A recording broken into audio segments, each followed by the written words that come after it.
Hello, mic test. Magandang umaga po, mga kapatid. Parang malungkot po yung mga mukha natin, ha? Yan. Hindi po, sige po, tayo po ay magpapasimula na sa ating pong preaching service. Marahil ay awitin po natin itong page 54. Tanging kay Kristo.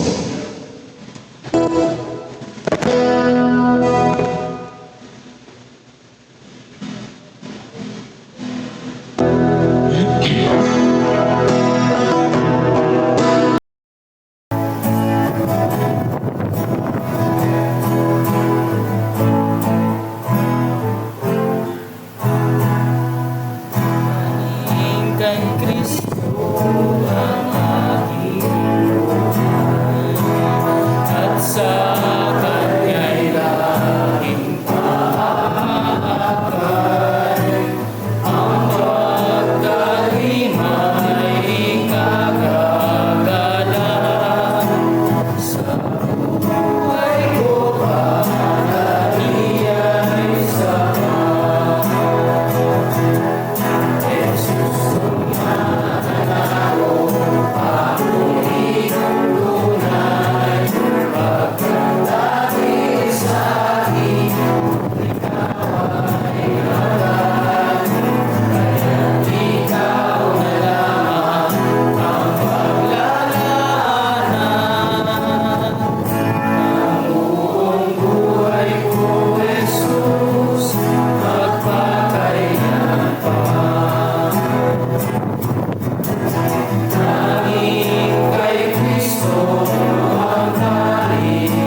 kausapin natin si Brother Ren para sa opening prayer.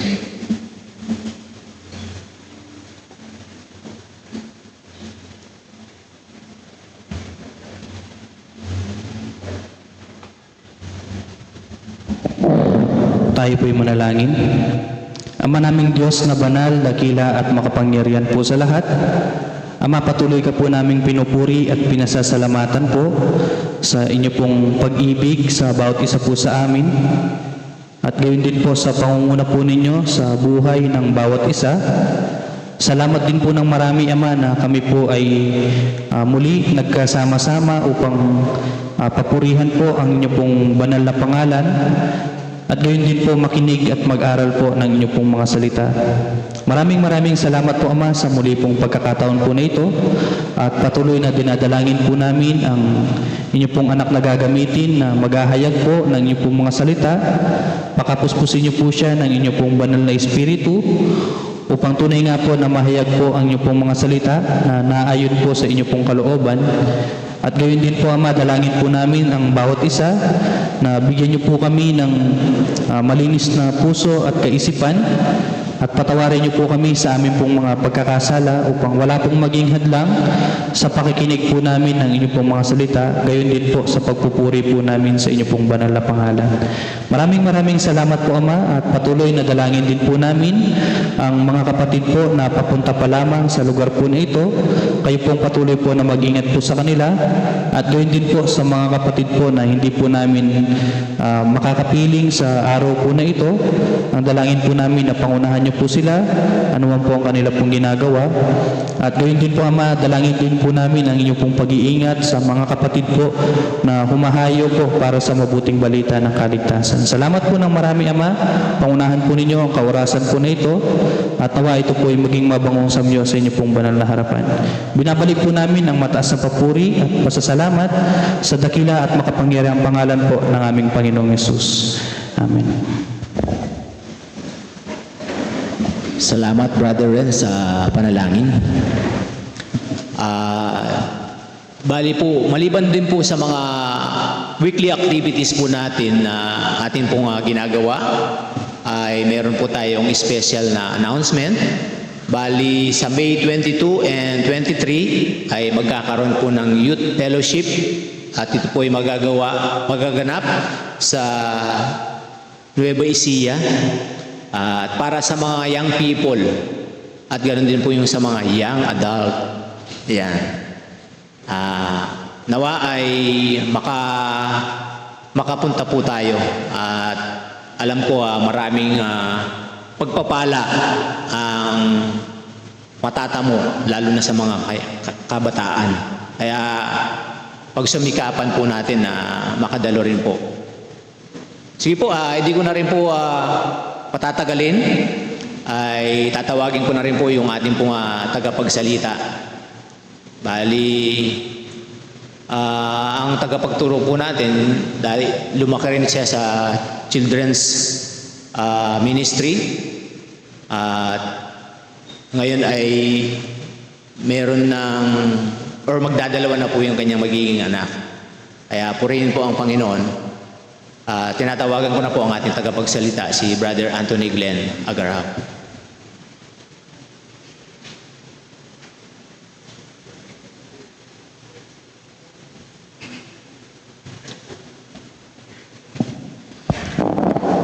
Isang mapagpalang umaga po sa bawat isa po sa atin. Good morning po.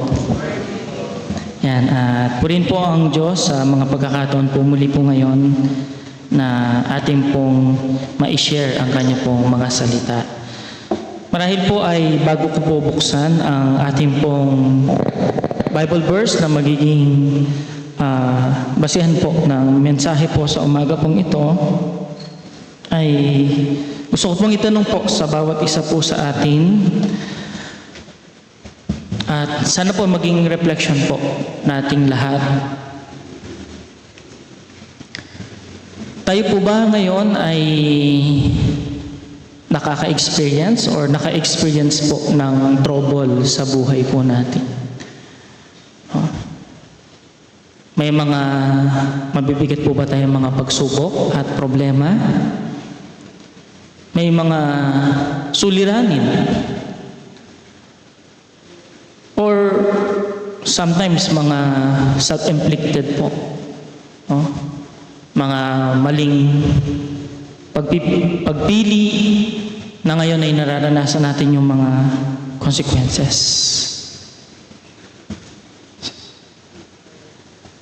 Ang sabi po dito po sa Aklat ng Mga Awit, chapter 46, verse 1 po. Marahil ito po yung ating pong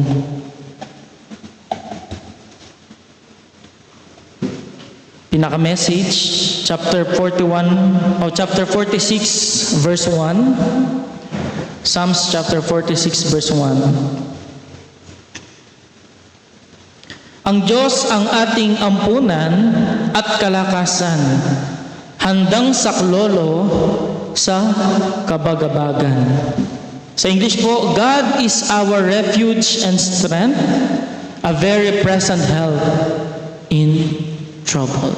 Pagpalain po ng Diyos sa Kanya pong mga salita at kung minsan pa po tayong manalangin at tumingin po na patnubay sa Panginoon. Amang banal na dakila at makapangyarihan sa lahat, Ama, maraming salamat po sa biyaya po ng umagang ipinagkaloob niyo po sa amin, na muli po namin mapapagbulayan ang inyong pong mga salita. Ama, sa oras pong ito, kami po ay buong pakumbaba pong nagpapasiyasat sa ikabuturan po ng aming mga puso. Humingi po kami ng kapatawaran kung mayroon po kayong nakikitang alamang pong karumhan. Mga motibo hindi po nakalulugot po sa inyo. Naway pawiin po ninyo at linisin. At ang buong oras pong ito, nawa po kami ay maging mapagkumbabang tanggapin ang inyong pong mensahe sa bawat isa. Patubayan niyo po ang bawat isa po sa amin. Patubayan niyo po sa aming pagbubulay. At pagpalain niyo po kami sa pamamagitan po ng inyong pong mga salita. At ito pong lahat ay aming samutiling sa matamis at makapangyarihang pangalan po ng aming Panginoong Hesus. Amen. Marahil po ang ating pong talatang binasa bilang background po natin, nang sa gayon lalo po nating maintindihan ang context po nitong sumulat, no, ng mga talata pong ito. Actually, ito po ay isinulat po ni Haring Hezekiah ng Huda. No?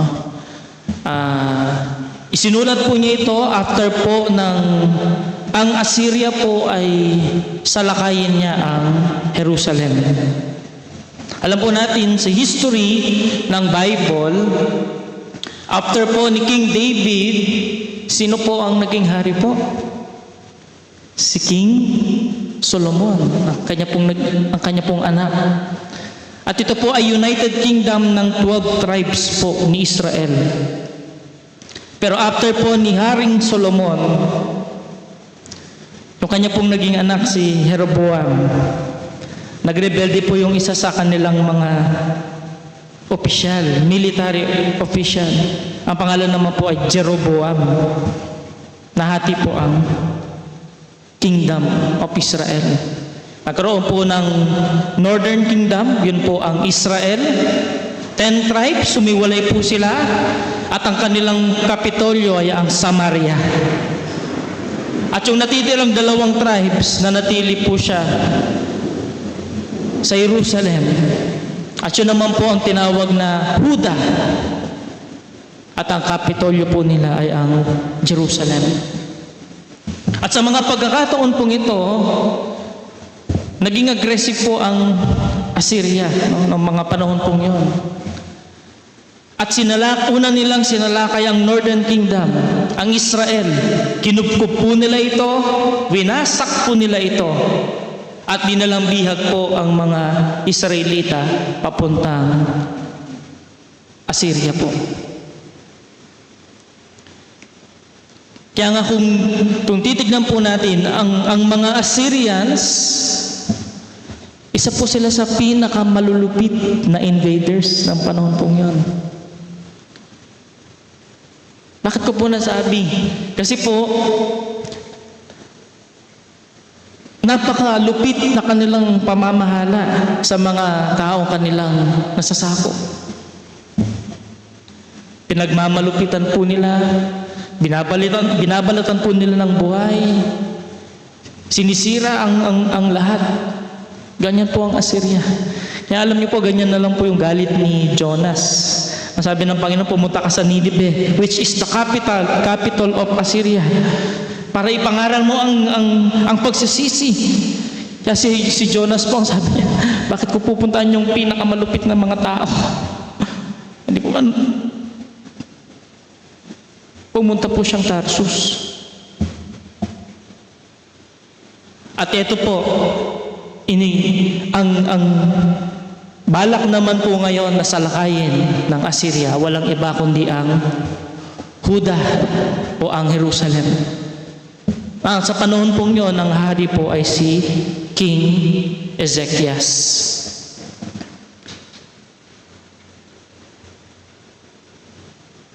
Kung tayo po ang hari, no? Kung tayo po sina Ezekias at nung panahon ngayon, nandito na yung isa sa pinakamalulupit na tao, na kahit yung 10 tribes hindi sila nagapi, kahit yung Egypt hindi sila natalo. At nandyan po sila at doorsteps, on the move para sakupin, sirain ang Jerusalem. Kung tayo po si Haring Ezekias, ano po yung mararamdaman natin? Kasi una po gusto ko pong makita, number 1, mayroong great trouble na naranasan itong sina Haring Ezekias. Ito nga ang pagdating ng isang bansang malupit, isang bansang walang pinapatawad, bata o matanda. Handa silang sakupin, kapiin, at alipinin.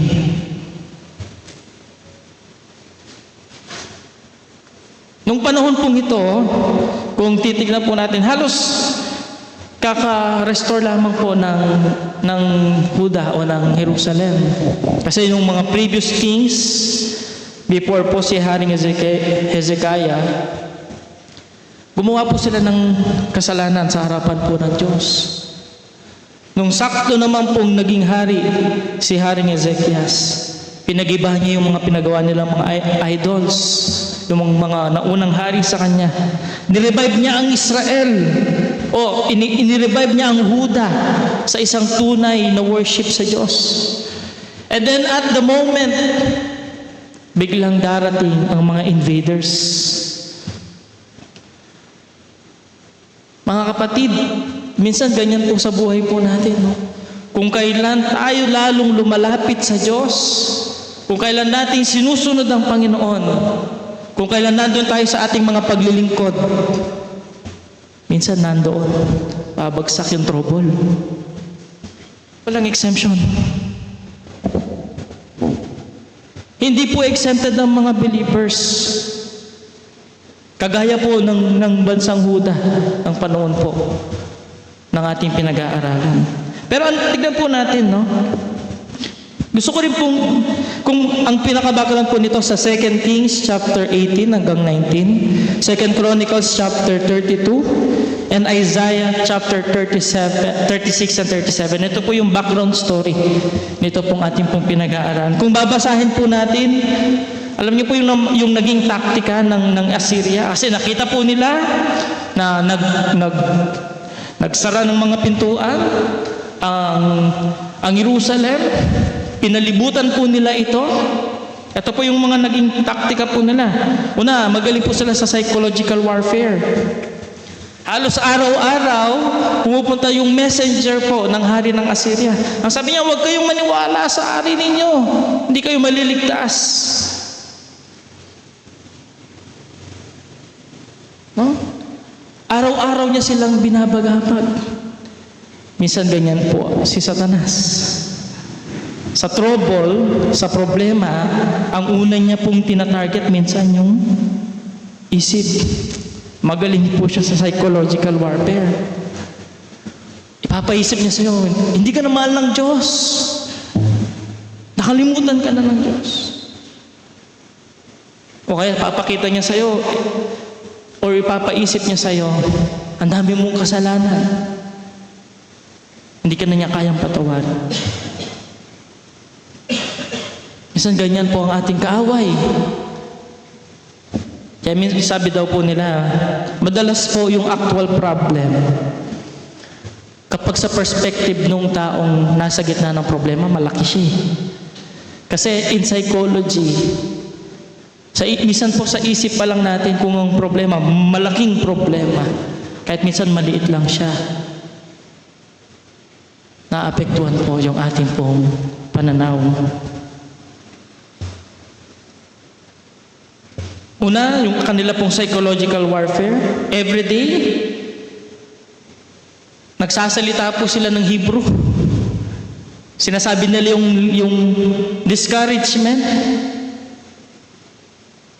Number 2, overwhelming strength. Pinapakita nila yung marami silang mga nasakop na mga bansa. At in-encircle po nila ang Jerusalem.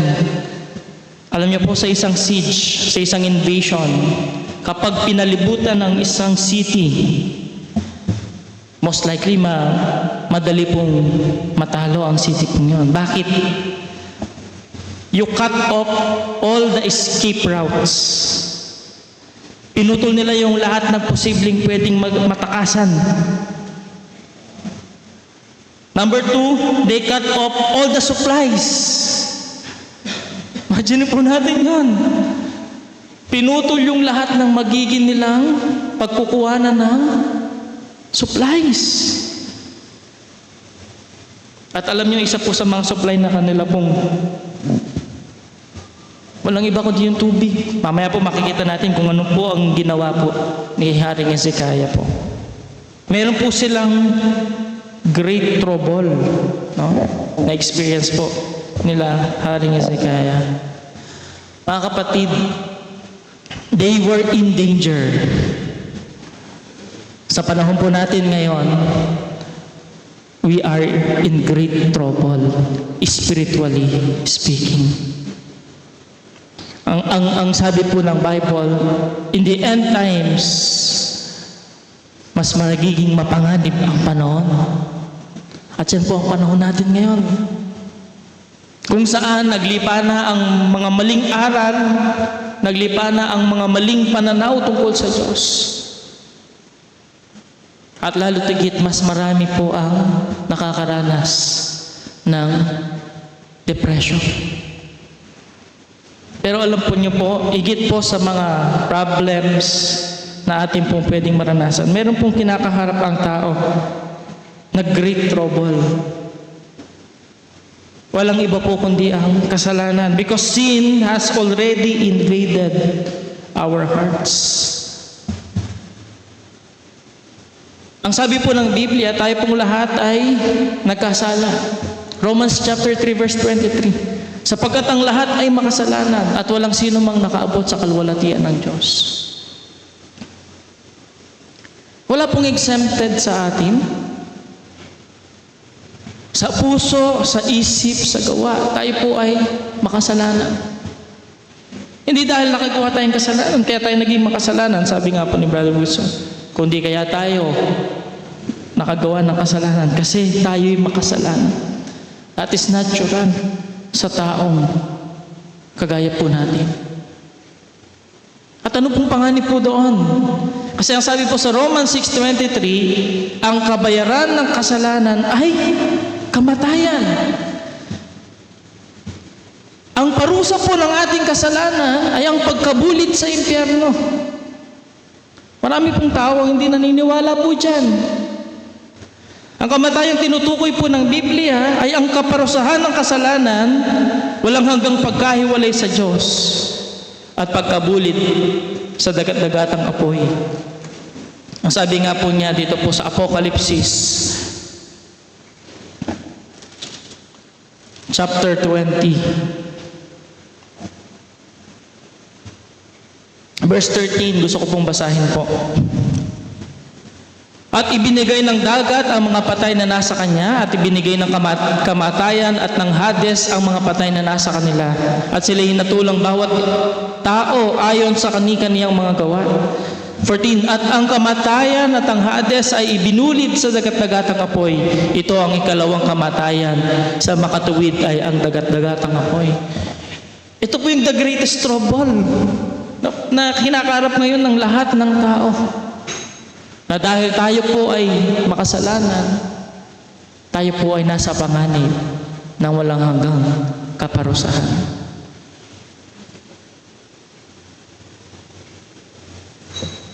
Nawa po sa oras pong ito, kung nakikipag-usap man po tayo sa sino man po na wala pang tunay na relasyon sa ating Panginoong Jesus, nawa po'y ma-realize natin, we are in great trouble because of our sins. At yan po ay masusolusyonan lamang po sa pananampalataya sa ating Panginoong Jesus at sa kanyang ginawa doon sa krus para po sa atin. And like King Hezekiah and Judah on that time, hindi rin po exempted tayo mga believers. Maring wala na tayo sa panganib ng impyerno. Tinanggap mo na ang Panginoon, sumampalataya ka na sa Panginoon, meron ka ng kasiguraduhan sa iyong kaligtasan. Pero hindi ibig sabihin nun na hindi ka nahaharap sa mga iba't ibang mga pagsubok at struggles sa buhay pong ito. Kaya nga ang sabi po ni King Hezekiah, chapter 46 verse 1, dito po sa ating pong text, marahil ay balikan po natin. Ang sabi po, sino po yung hinanap nila? Sino po yung pinuntahan nila? Sino po yung tinawag nila nung nandun sila sa gitna ng kanila pong bagabag at problema? Ang sabi po, ang Diyos. God is our refuge. Ang Diyos ang ating ampunan at kalakasan, handang saklolo sa kabagabagan. Mga kapatid, kung babasahin po natin ng 2 Kings and 2 Chronicles chapter 32, ang unang-una pong ginawa nitong hari, tumawag po siya sa Diyos. Yung kanya pong great faith sa Diyos, no? Una, nakita po natin yung kanilang great trouble. Ayun, titignan po natin yung kanyang naging great faith. Alam niyo po kung ilang taon pong naging hari po si King Hezekiah? 25 years old. Kung titignan po natin sa human standard, sa panahon po natin ngayon, bata pa po yun. Napakabata pa po niya, physically. At naghari po siya sa Huda ng 29 years. At isa po siya sa tinatawag po ng mga kings na naging kalugod-lugod sa Panginoon. Sa chapter 19 verse 1, marami basahin po natin. 2 Kings chapter 19 verse 1.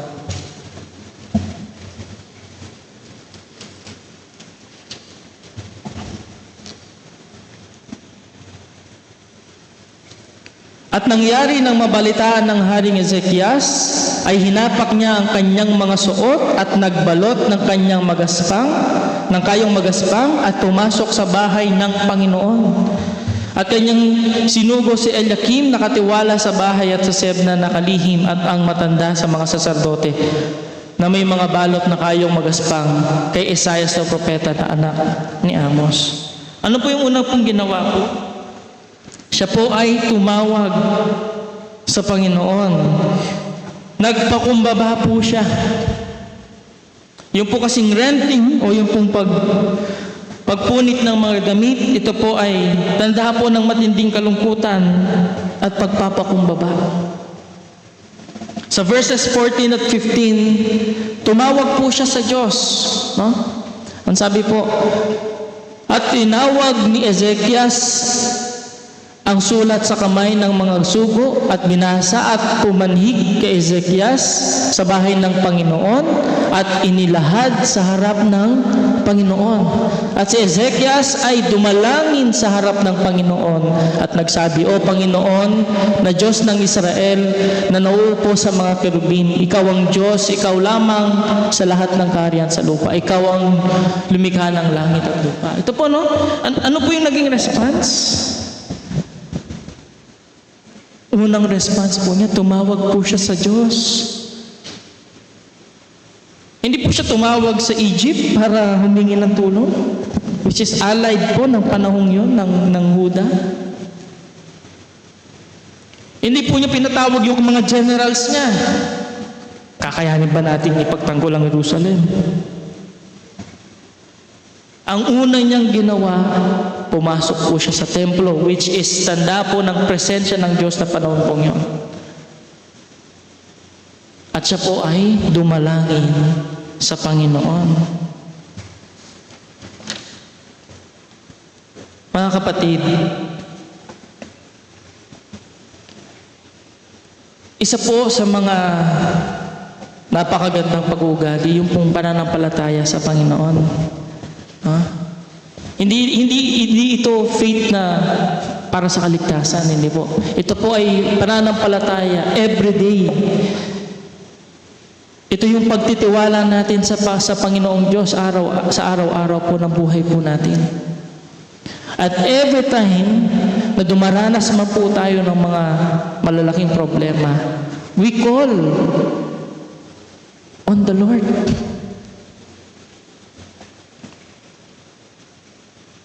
Gusto ko pong i-take note po, kung basahin po natin yung 2 Chronicles chapter 32, isa po sa mga naging ginawa po ni King Hezekiah nang nandito na nga po ang Assyria upang sila'y sakupin. Ang ginawa po niya, lumibot din po siya sa buong Jerusalem. Ni-repair yung mga walls na sira. Nagpatayo po siya ng mga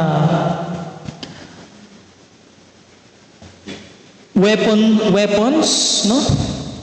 Para ipagtanggol ang Jerusalem. Verses 2 hanggang verses 7 po yan ng 2 Chronicles chapter 32. Pero gusto ko pong bigyan din po itong verse 8. Ang sabi po sa verse 8, sumasa kanya ay isang kamay na laman, ngunit sumasa atin ay ang Panginoon nating Diyos upang tulungan tayo at ipaglaban ang ating mga pagbabaka. At ang bayan ay sumandal sa mga salita ni Ezekias na hari sa Huda. Ang sabi po niya sa kanyang mga tauhan, dala nila yung kanilang mga physical strength. Pero sa atin, nasa atin ang Panginoong Diyos. Bagamat binild niya yung mga walls, gumawa siya ng mga weapons, pero ang kanyang full dependence ay nasa Panginoon. Mga kapatid, minsan sa buhay po natin ito, kapag dumaranas po tayo ng mga problema, isa tinatry muna nating at our own strength.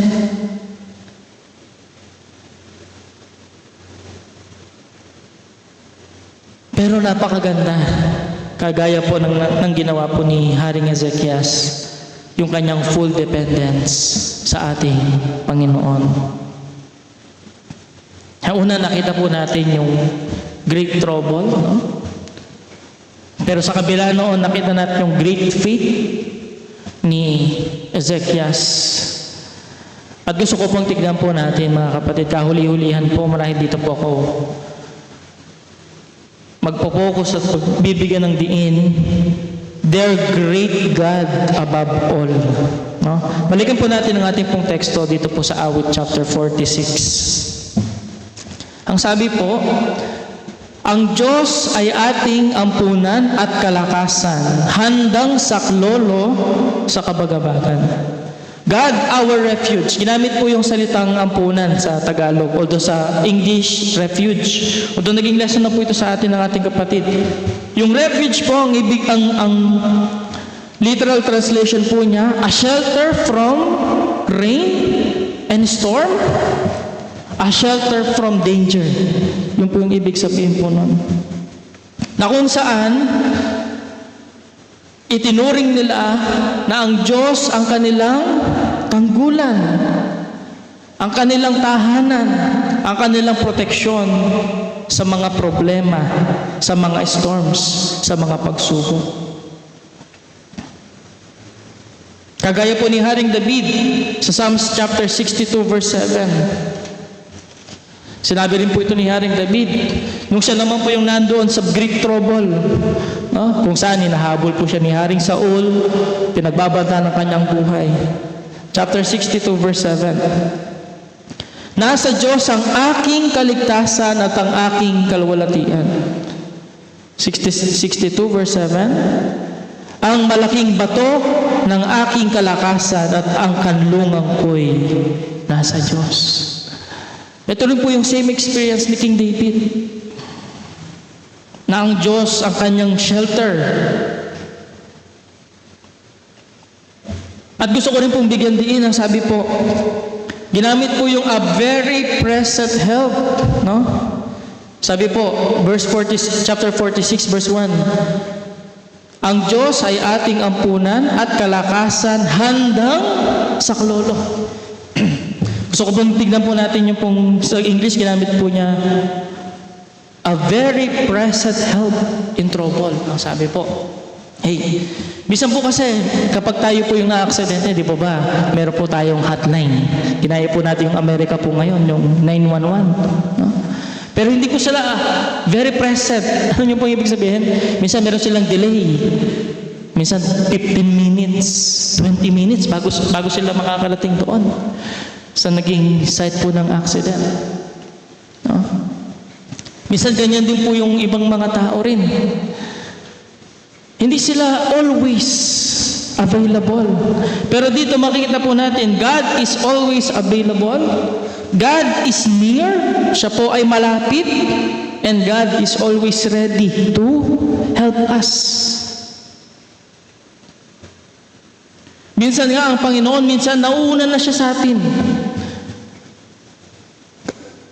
Bakit ko po sinasabing minsan nauuna na siya sa mga problema? Ibig pong sabihin, bago pa natin maranasan ang problema, ang Diyos minsan gumilos na siya, gumawa na po siya. Ang inihintay na lamang po niya yung ating pong pagtawag sa Kanya at pagdepende po sa Kanya.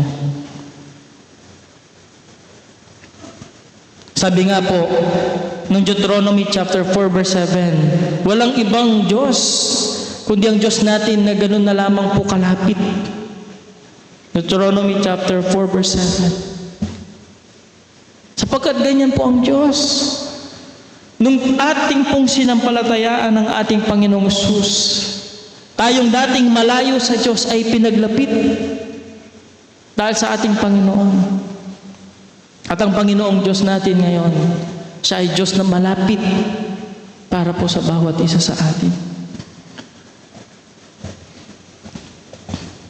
Pangatlo, gusto ko rin pong tignan po natin, no? Sabi po, balikan po natin ito pong ating pong teksto. Ang Diyos ang ating ampunan at kalakasan handang saklolo sa kabagabagan. Mga kapatid, God is our strength. God our strength. Sa Isaiah chapter 37, kung babasahin po natin yon, ang daming discouragement po ang sinabi ng hari ng Assyria. Pero ang response ng Huda at ni Haring Ezekias, humingi siya ng lakas sa Diyos.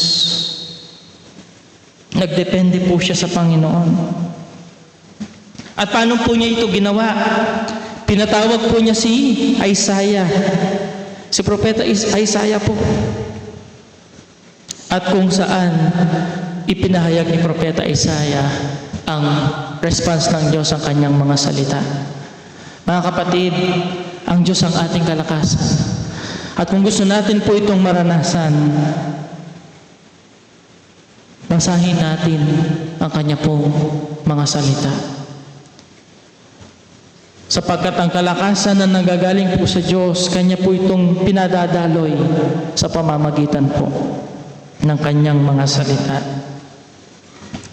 At sa verses 2 and 3, ang sabi po, kaya't hindi tayo matatakot bagamat ang lupa ay magbago at bagamat ang mga bundok ay mga glipat sa gagitnaan ng mga dagat, bagamat ang tubig niyaon ay mga hulog, magsihugong at mabagbag, bagamat ang mga bundok ay mga uga dahil sa unos niyaon. Dito makita po natin, no? God, our confidence. Assyria is a great nation. Judah is one of the smallest nation ng panahon niya. 2 tribes lang po sila. And yet, dahil nasa kanila ang Diyos, naranasan po nila yung peace, naranasan po nila ang kapayapaan. Kaya minsan daw po ay yung kumpiyansa. Kung tayo po ay nakadepende, may kumpiyansa sa ating sarili, ang tawag po doon complacency. Pero kung tayo po ang ating confidence ay sa Diyos, ang tawag po doon ay confidence and peace.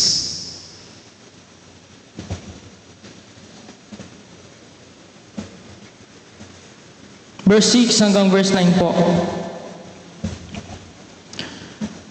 Ang mga bansa ay nangagkagulo at ang mga kaharian ay nangakilos. Inihaw niya ang kanyang tinig. Inihiyaw niya ang kanyang tinig at ang lupa ay natunaw. Ang Panginoon ng mga hukbo ay sumasa atin. Ang Diyos ni Jacob ay ating kanlungan.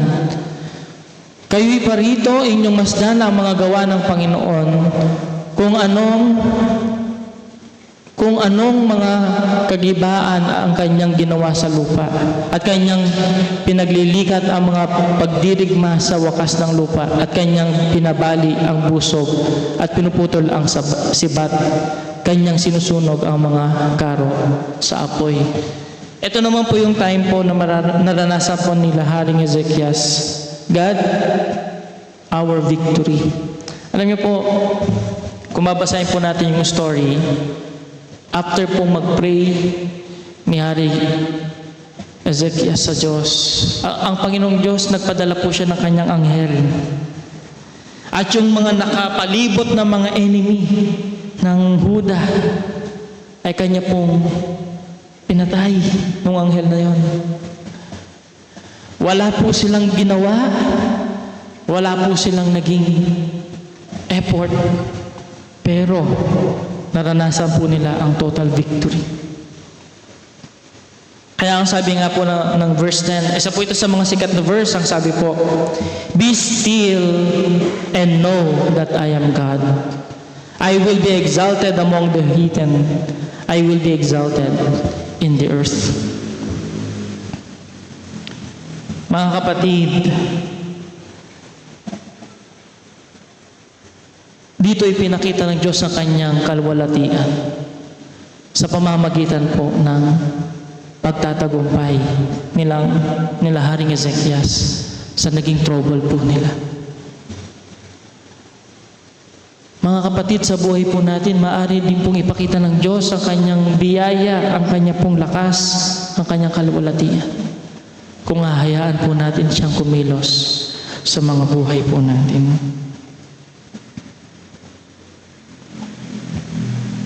At gusto ko rin pong pakita, mga kapatid, sa verse 4, bago ko po ito makalimutan.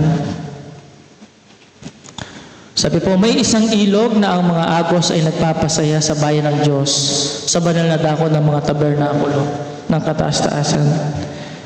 Although ginamit po niya dito yung streams and rivers, isa po kasi sa mga pinaisip ng Diyos sa hari, yung pong i-redirect ni Haring Ezekias yung supply of water. No?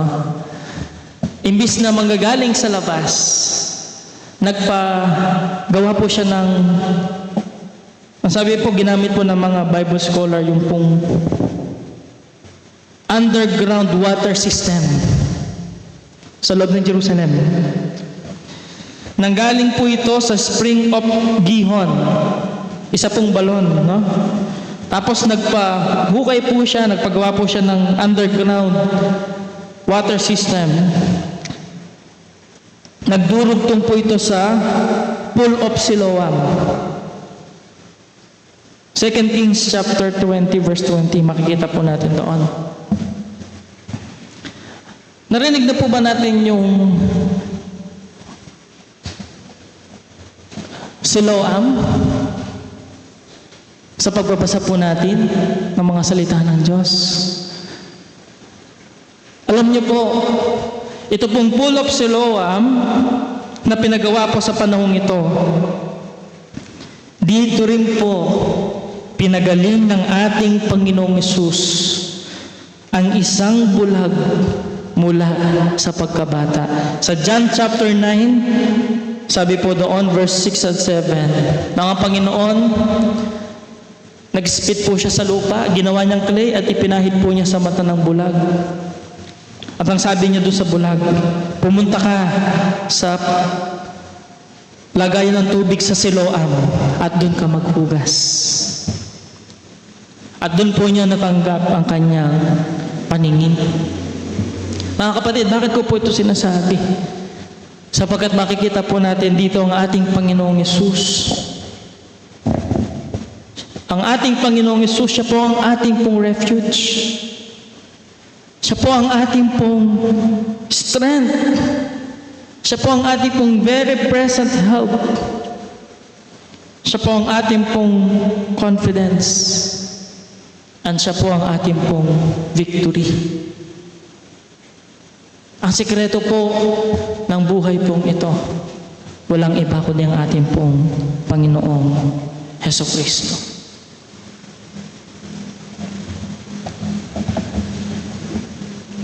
Kaya tanong po mga kapatid, are you in trouble?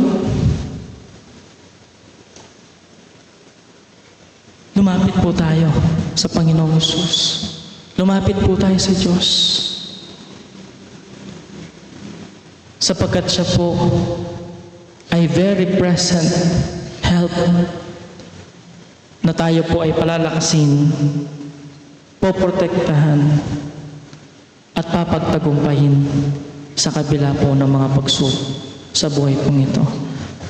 Basahin ko pong muli ang sabi po, ang Diyos ang ating ampunan at kalakasan, handang saklolo sa kabagabagan. God is our refuge and strength, a very present help in trouble. Tayo pong lahat ay manalangin. Ama, maraming salamat po.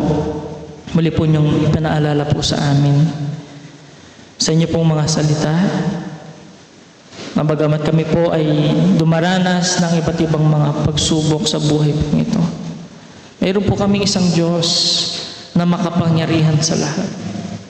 Diyos na handang tumulong po sa amin. Diyos na nagmamahal po sa amin. At Diyos po na handang tulungan kami hanggang sa aming mapagtagumpayan ang mga pagsubok sa buhay pong ito. Maraming salamat po, Ama, at patuloy po naming dalangin na pagpalain niyo po ang bawat isa, pagpalain niyo po ang inyong mga salita, at pagpalain po ninyo ang bawat mga kapatirang dadatnan ng inyong pong mensahe. Maraming salamat po, Ama, at ito pong lahat ay aming samutiling sa matamis na pangalan ng aming Panginoong Hesus. Amen. Good morning po at God bless po, Ma'am.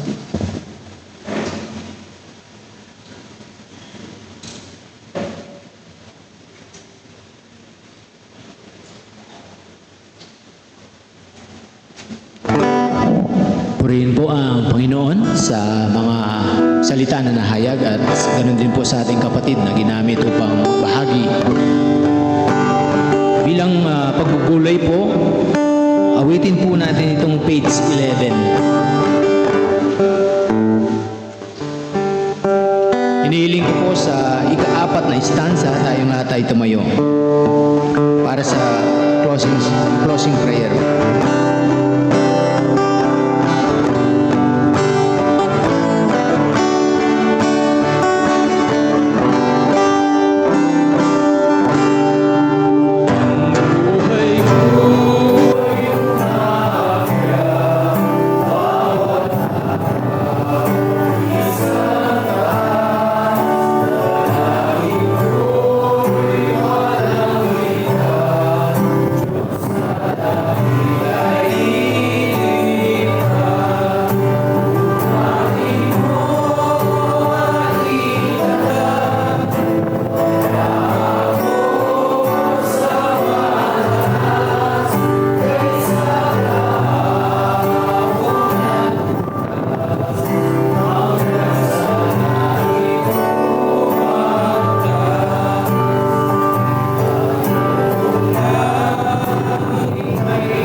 Christian, habang unan tayo sa closing prayer.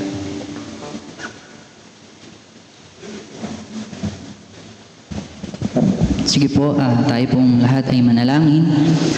Ama naming Diyos na dakila, banal at makapangyarihan po sa lahat.